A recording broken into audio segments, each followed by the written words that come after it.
Masquerade, paper faces on parade. Masquerade, hide your face so the world will never find you. Oh, hi everyone! I completely forgot I left the camera on. I was practicing for tonight. Gotta keep it fresh. But since you're here, I might as well do my second vlog, which I want to start by sending out a big thanks to everyone who sent me emails and comments and flowers for my first vlog. It was so sweet. And to the person who left me a rating of 1 star, I have one thing to say. You need to accept that it's over, Chris. Go rain on somebody else's parade. Costume change! And I played with the lighting a little bit.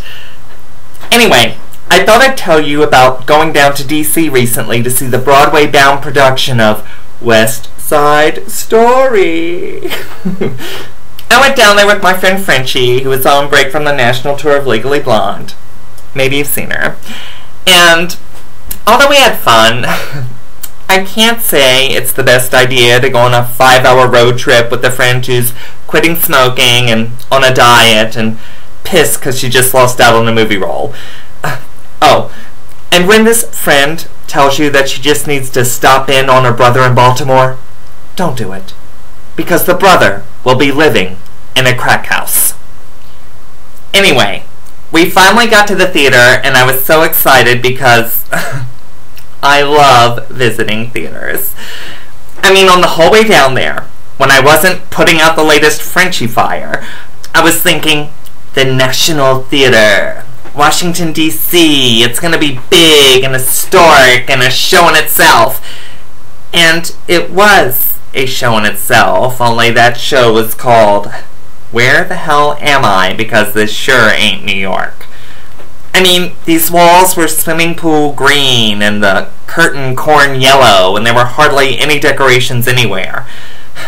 But still, I took my seat, hopes high, because this was West Side Story after all, which, next to Phantom, and Gypsy, and Sweeney Todd, and Rent, and possibly The Wedding Singer, was the best Broadway musical of all time. And then the show started, and it was so great with that opening ballet and the Jets song. Here come the Jets like a bat out of hell. You know how it goes. But when you get to the first real scene between Tony and Riff outside of Doc's, the show just stopped. I mean, it stopped dead. Where was the pacing here?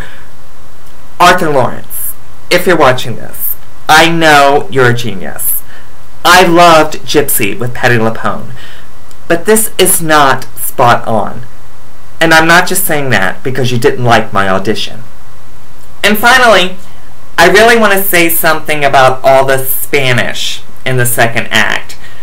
Now, there's been a lot of talk lately about all the Spanish in the show and how the translations were done by Lin-Manuel Miranda of In the Heights fame, and although I didn't mind the Spanish and I Feel Pretty at all, when you got to A Boy Like That, I Have a Love, it just really put up a wall. It was like this huge Latino you had to climb over. And while I don't usually mind climbing over huge Latinos, I really don't want one between me and a stage. So, West Side Story, soon to be on Broadway. Mixed review from moi. Some great numbers, some great dancing, but some badly paced scenes and a little bit too much Espanol. On that note, I have to get to my own theater. Ciao!